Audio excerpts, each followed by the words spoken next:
Hello friends, welcome to सुख value education. आज मैं आपके सामने छठी कक्षा का अध्याय पार नज़र के प्रश्न उत्तर पढ़ने जा रही हूँ। पार नज़र के प्रश्न पहला, छोटू का परिवार कहाँ रहता था? उत्तर, छोटू का परिवार मंगल ग्रह पर जमीन के नीचे बनी एक कॉलोनी में रहता था। प्रश्न 2, छोटू को सुरंग में जाने की इजाज़त क्यों नहीं थी? पाठ के आधार पर लिखो। उत्तर, इस सुरंग में सुरक्षा कारणों से आम आदमी को जाने की मनाही थी। यहाँ केवल वह व्यक्ति जा सकता था जिसके पास सिक्योरिटी पास हो। छोटू के पास सिक्योरिटी पास नहीं था। इसके अलावा सुरंग में कई तरह के यंत्र लगे हुए थे। वहाँ केवल उन यंत्रों की देखभाल का काम करने वाले लोग जा पाते थे। यही कारण था कि छोटू को सुरंग में जाने की इजाज़त नहीं थी। प्रश्न 3, कंट्रोल रूम में जाकर छोटू ने क्या देखा और वहाँ उसने क्या हरकत की? उत्तर, कंट्रोल रूम में जाकर छोटू ने अंतरिक्ष यान क्रमांक 1 देखा। उस यान से एक यांत्रिक हाथ बाहर निकल रहा था। हर पल उसकी लंबाई बढ़ती जा रही थी। छोटू का पूरा ध्यान कंट्रोल पैनल पर था, जिस पर कई बटन लगे हुए थे। यही लगे लाल बटन को छोटू दबाना चाहता था। अंत में उसने अपनी इच्छा नहीं रोक पाया। उसने उसका लाल बटन दबा ही दिया। बटन दबाते ही खतरे की घंटी बज उठी। अपनी इस गलती पर उसने अपने पिता से एक थप्पड़ भी खाया, क्योंकि उसके बटन दबाने से अंतरिक्ष यान की क्रमांक 1 का यांत्रिक हाथ बेकार हो गया था। प्रश्न 4, कहानी में अंतरिक्ष यान को किसने भेजा था और क्यों? उत्तर, इस कहानी में अंतरिक्ष यान को पृथ्वी की एक अंतरिक्ष वैज्ञानिक संस्था नासा, जिसका पूरा नाम राष्ट्रीय वैमानिकी और अंतरिक्ष प्रशासन है, ने भेजा था। इस यान का नाम वाइकिंग था।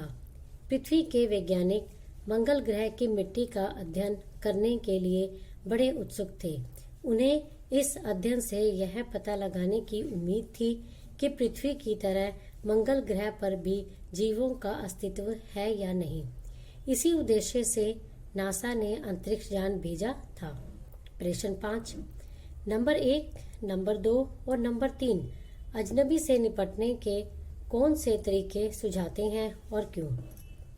उत्तर, नंबर 1 का कहना था कि इस अजनबी यान में केवल यंत्र हैं।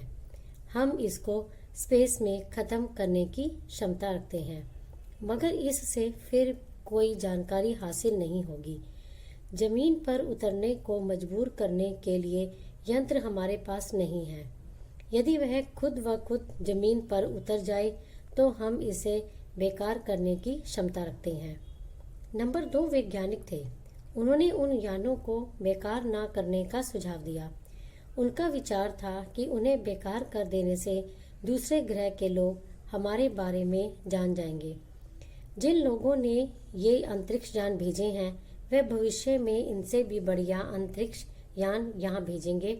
इसलिए हमें इनका अवलोकन करते रहना चाहिए और हमें जहाँ तक हो सके अपने अस्तित्व को छिपाए रखना चाहिए। नंबर 2 ने अध्यक्ष महोदय से प्रार्थना की कि हमारे यहाँ ऐसा प्रबंध किया जाए जिससे अन्य ग्रह वालों को यह लगे कि यहाँ पर कोई ऐसी चीज़ नहीं है जिससे उन्हें लाभ हो। नंबर 3 अध्यक्ष थे और उनका दायित्व सामाजिक व्यवस्था की देखभाल करना था।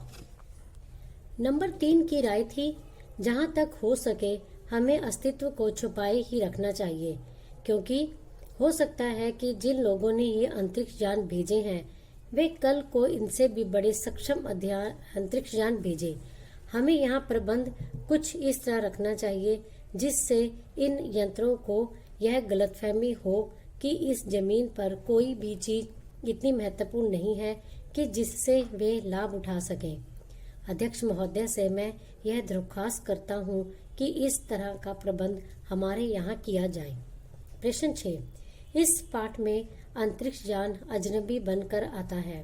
अजनबी शब्द सोचो, इंसान भी कई बार अजनबी माना जाता है, और कोई जगह या शहर भी। क्या तुम्हारी मुलाकात ऐसे किसी अजनबी से हुई है? नए स्कूल का पहला अनुभव कैसा था? क्या उसे भी अजनबी कहोगे? अगर हाँ, तो अजनबीपन दूर कैसे हुआ? इस पर सोचकर कुछ लिखो। उत्तर: हाँ, नए विद्यालय में हमारी मुलाकात ऐसे व्यक्ति से हुई जिसे मैं नहीं जानता। फिर बातचीत करके हमने एक दूसरे के विषय में जाना और हमारा अजनबीपन खत्म हो गया। नए विद्यालय का पहला अनुभव बहुत अच्छा था। मैं किसी भी छात्र या अध्यापक से परिचित नहीं था। मैंने अपने ही आयु के एक लड़के से बातचीत करके इस अजनबीपन को दूर किया। फिर बाद में पता चला कि वह लड़का भी मेरी कक्षा का छात्र था। तब हम मित्र बन गए। तब उस मित्र ने कक्षा के छात्रों से भी मेरा परिचय करा दिया और मेरा अजनबीपन दूर हो गया। इस प्रकार जब धीरे धीरे हम रोज उनसे मिलने लगते हैं, उनके करीब जाते हैं, तो उनसे हमारी पहचान होने लगती है, हमारा परिचय बढ़ता है और फिर कुछ अनजाना नहीं लगता है। प्रश्न 7। यह कहानी जमीन के अंदर की जिंदगी का पता देती है। जमीन के ऊपर मंगल ग्रह पर सब कुछ कैसा होगा, इसकी कल्पना करो और लिखो। उत्तर: जमीन के ऊपर मंगल ग्रह पर भी जल जीवन सामान्य नहीं होगा। ना तो पेड़ पौधा होगा, ना कोई नाला। मंगल ग्रह पर जिधर भी देखे उधर ही पठारी भूमि, रेगिस्तान और मिट्टी के पहाड़ होंगे। वहाँ किसी प्रकार का जीवन नहीं होगा। प्राणवायु की कमी होगी, सर्दी बहुत अधिक होगी, पानी की भी किल्लत होने की संभावना है। इस कारण यंत्रों की सहायता से ही जीवन जीना संभव हो पाता है। जिस प्रकार जमीन के अंदर मनुष्य विभिन्न यंत्रों के सहारे रहता है, उसी प्रकार उसे वहां रहने के लिए भी विभिन्न यंत्रों की सहायता लेनी पड़ेगी, क्योंकि मंगल ग्रह पर सूर्य की ऊर्जा शक्ति न होने के कारण प्राकृतिक संतुलन नहीं है। वहां सामान्य आदमी नहीं रह सकता है। प्रश्न 8। मान लो कि तुम छोटू हो और यह कहानी किसी को सुना रहे हो, तो कैसे सुनाओगे? सोचो और मैं शैली में कहानी सुनाओ। उत्तर: मेरा घर जमीन के नीचे बनी कॉलोनी में है। मैं जमीन के ऊपर देखना चाहता था। एक बार अपने पापा का सिक्योरिटी पास लेकर चुपके रास्ते से जाना चाहता था। पापा उसी रास्ते से प्रतिदिन काम करने जाया करते थे। सुरंग से बने खांचे में मैंने काट डाला और दरवाजा बंद हो गया। यंत्र में कुछ संदेहास्पद हरकत हुई और एक दूसरे यंत्र ने मेरी तस्वीर खींच ली। तभी सिक्योरिटी गार्ड आ गए और मुझे पकड़कर वापस मेरे घर छोड़ दिया। फिर पापा ने बताया कि मंगल ग्रह पर कभी जमीन जैसा ही जीवन था, लेकिन सूर्य में आए परिवर्तन के कारण प्राकृतिक संतुलन बिगड़ गया। जीव मरने लगे। ठंड इतनी बढ़ गई कि आम लोगों का रहना मुश्किल हो गया। तब यंत्रों की सहायता से जमीन के नीचे घर बन गए। अब तो स्पेस सूट और खास किस्म के जूते पहनकर धरती पर रहा जा सकता है। अब वहाँ का जीवन कठिन हो गया है। मनुष्य को छोड़कर बाकी सभी जीव नष्ट हो गए। अपनी तकनीक से मनुष्य ने पृथ्वी के नीचे घर बना लिया, जिसका नियंत्रण हम लोग अपने तरीके से करते हैं। अगले दिन पापा ने कंप्यूटर पर एक बिंदु देखा, जो कि एक यान था। कुछ समय बाद यान जमीन पर उतरा और उसमें से एक यांत्रिक हाथ बाहर निकला। यह मेरे लिए खास था। मैं पापा के साथ था। सभी इस दृश्य को कंप्यूटर पर देख रहे थे।